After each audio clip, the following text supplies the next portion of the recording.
My wife's best friend got drunk at a barbecue and asked me, "So, when are you leaving her?" The whole party went silent. The moment she said it, the laughter around the grill died instantly. The music kept playing, but it suddenly sounded too loud, too out of place. And every single person at that backyard barbecue turned their eyes toward me.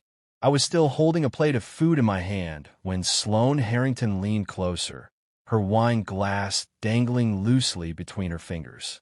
Her lipstick was slightly smudged, her voice slower than usual. "So," she said again, smiling like she had just asked something casual, "when are you leaving, Olivia?" My wife was standing 10 feet away. She heard it. I knew she did because her body froze before she even turned around.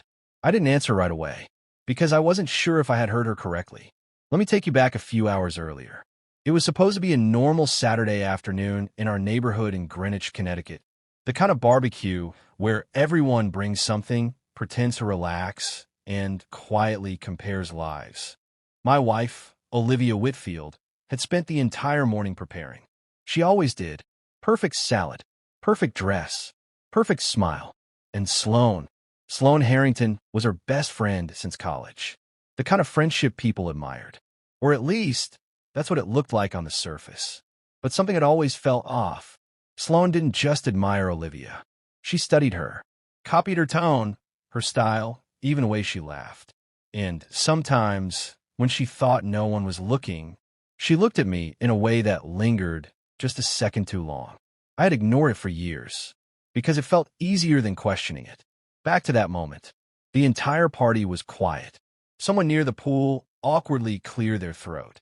Olivia slowly turned around. Her eyes went straight to Sloane. "What did you just say?" she asked. Her voice was calm. Too calm. Sloane laughed. "Oh, relax, Liv. It's just a joke." But it wasn't a joke. Not the way she said it. Not the way she looked at me when she said it. I finally spoke. "Sloane, I think you've had enough to drink. That should have ended it. It should have diffused everything." But instead, she tilted her head. "No, seriously," she said, now louder.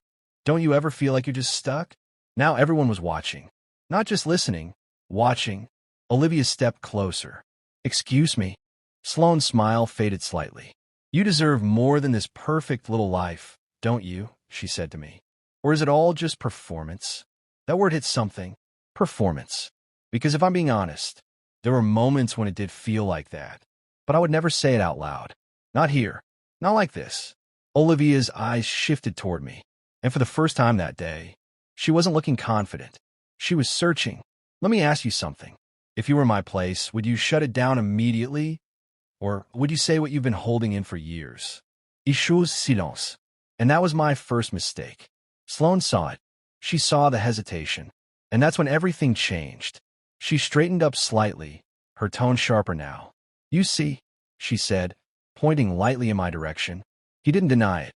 The air shifted, not just awkward anymore. Heavy. Olivia turned fully toward me now. "Is there something you want to say?" I could feel every pair of eyes on us. Neighbors. Friends. People who had no idea what they were about to witness. "No," I said. "There's nothing to say." But even as I said it, it didn't sound convincing. Sloane laughed again. A different kind of laugh. Not playful. Not friendly. "You've always been too careful," she said softly, almost like she was talking only to me now. "Even when you shouldn't be." Olivia snapped. "Enough, Sloane." But Sloane wasn't done. "You really think this is about me being drunk?" she asked. Then she turned to Olivia. "Or do you think maybe you've been ignoring something for a long time?" And that's when the twist hit. Because Olivia didn't argue. She didn't yell. She didn't defend herself. Instead, she went quiet. Completely quiet. And then she looked at me. Not angry. Not confused. Almost resigned. "How long?" she asked. The question didn't make sense. At least not at first. "What?" I said. "How long have you been feeling this way?" My chest tightened. Because now it wasn't about Sloane anymore. It was about us. And suddenly, everything that had been unsaid for years was sitting right there between us. I started. But she interrupted me. "Don't lie," she said quietly. "Not now." And the worst part was, she wasn't wrong. Not completely. There had been distance. Small cracks. Things we never talked about because it was easier to keep everything looking perfect. Sloane stepped back slightly, watching us now like she had just lit a match and was waiting to see what would burn. And I realized something in that moment. This wasn't random. This wasn't just alcohol. She knew exactly what she was doing. But the damage was already done. I looked at Olivia, really looked at her, and for the first time in a long time, she didn't look like the version of herself she showed the world. She looked tired. "I'm not leaving you," I said finally. The words felt heavier than they should have. "Then why didn't you say that immediately?" she asked. I didn't have a good answer. And sometimes, no answer is an answer. Sloane shook her head slightly. "See," she whispered. Olivia turned toward her, anger finally breaking through. "Why would you do this?" Sloane hesitated, just for a second, and then she said it, because someone had to say it. That line stayed with me long after the party ended. People started leaving not long after. Quietly, awkwardly. No one knew what to say, because it wasn't just a scene. It was something real. That night, Olivia and I sat in silence in our living room. No music, no distractions, just the truth we had been avoiding for years. "Are you happy?" she asked. Simple question, but one of the hardest to answer honestly. I didn't respond immediately.